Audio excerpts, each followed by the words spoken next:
السلام علیکم ورحمۃ اللہ وبرکاتہ۔ محترم بھائی نے یہ جو روایت بھیجی ہے جی،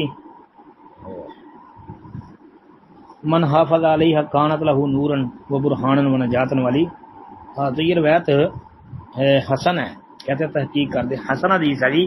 عیسیٰ بن ہلال الصدفی حسن الحدیث ثقہ صدوق راوی ہے جی۔ مسند احمد کے اندر مسند عبداللہ بن عمر بن عاص رضی اللہ عنہ میں موجود ہے 6576 نمبر پر۔ اس کے علاوہ اور بھی کتابوں میں یہ روایت آتی ہے۔ تو اس میں اصل میں نماز کی اہمیت اور بے نماز کا انجام بیان کیا ہے کہ جو بندہ نماز پڑھنے والا ہے تو نماز جو ہے وہ قیامت کے دن اس کے لیے نور، برہان اور نجات ہوگی۔